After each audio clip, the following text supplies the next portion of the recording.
All right, and we're back with this episode of the Educator Exchange. Yep. Now, in this portion, we're going to discuss our recommendations for what teachers, parents, and school leaders should do to help place kids in the best scenario possible for post-secondary success.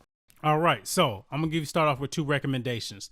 The first one seems like a dub, but a lot of times we skip over this is having your students take academically challenging courses. If your student wants a 4-year degree and they're looking at going to school and they're looking at getting scholarships, colleges and admissions officers are going to look at, are they taking high level courses such as advanced placement courses or IB courses at their school. The next thing, of course, seems like a no-brainer, but the SAT and ACT. Your students shouldn't go into their junior year or senior year and it's the first time of them seeing the SAT or ACT. Try to take some online courses that are free, that have online videos and also free practice tests for your student to take and practice the SAT or ACT before they take it during their senior year. Now, on the career side, I have the first two things is being able to recognize your students' gifts at a very early age. One thing that my wife told me when she was in school, I believe it was like the fifth grade or something like that, her teacher noticed that she was really, really, really good at science. Now, she does have a bachelor's degree in biology, but it actually kind of got her on the career path of becoming a microbiologist, which is what she is.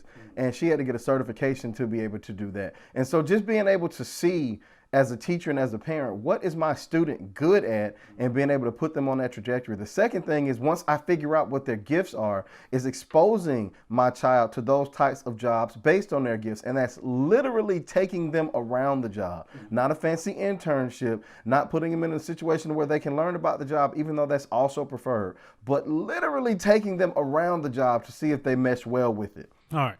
Next two things you need to talk about when you're talking about applying for colleges and pursuing a college degree is one, your personal essays. Anytime you do a college admissions, 90% of the schools are going to ask you to write a personal essay. This is where you tell the college about yourself. They're not looking for a perfect person. So if you, let's say you slipped up in the class or didn't do well in the class or two, this is your opportunity to shine and tell the colleges about your experiences, tell them who you are. And if you had a slip up and maybe made a D or even an F in the class, able to explain that maybe you were going through something and this is how you recovered and this is how you became a more complete, well-rounded student. The next thing is clubs.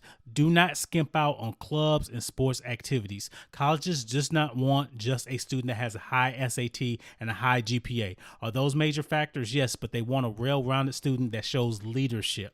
Now, that doesn't mean you have to join 5 clubs and be the president of all 5 clubs. It joins impactful clubs or organizations, and also you need to have an impact in those club or organizations. Whether you're on a committee, planning an event, having a food drive, or bringing awareness around your school, whether it's doing a campus cleanup, make sure those clubs and activities are impactful. And if you play sports, that counts as a club activity also to make sure you're a well-rounded student to these colleges. My next point for students that are choosing the career path immediately after high school is to make sure that we as parents and teachers have them take a career interest survey. Now, that's huge. I remember back in the day on Saved by the Bell and programs like that where they used to take it. I didn't take it when I was in school, and who knows where I would be had I done it. Probably in the same place. But we have to make sure that we headline that as parents and teachers, and they have to take these interest surveys beginning in 7th grade, because they'll take this personality survey. The ones that we have at our school are smiley faces and frowny faces for like and dislike. And so you just tell them to be truthful about it, and it gives them their 3 top career interests as well as employability skills that you can go ahead and expound on as the adult in their life. And then the next thing is, once you figure out all of those things, their gifts, their talents, the career interest survey results, then you speak with your counselor at the middle school or high school level to see if there are specific courses that student can take.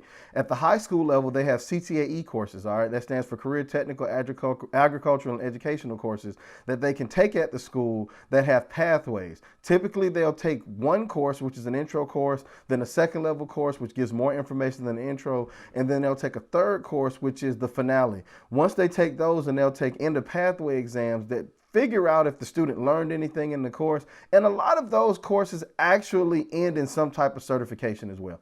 Right. And the last bit of advice or recommendation for a student pursuing college is to tour colleges.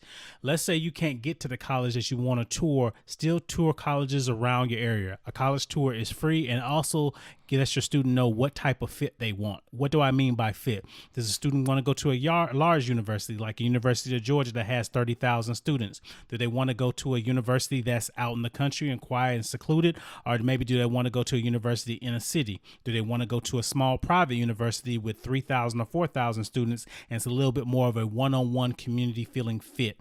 Fit really makes a difference for a student's experience if they're going to stay on campus for 4 years. So even if the college or university next to you isn't the option for your student, going to visit the college to actually see, do you like the size of school? Do you like the area or type of area the school is in?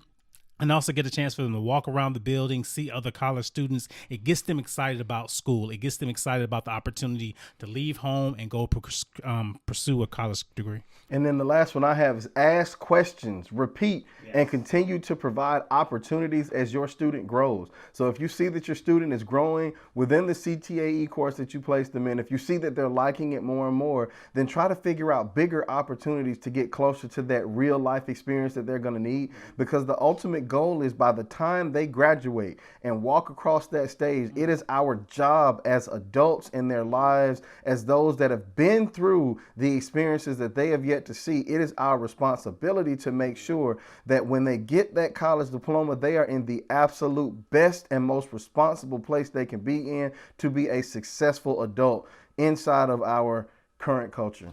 Yeah, and though this is not an exhaustive list, I'm telling you, parents, if you pay attention to the 5 things that I said about pursuing a career, or 5 things that Dr. Nunley said about going straight into a certification program, this will give you a big head start on putting your student down the right path to be able to decide which path is the best one for them to be successful in school. All right, so up next, we have a very, very interesting panel that we brought together. Yeah, we got more than one now. We got more than one person on the panel.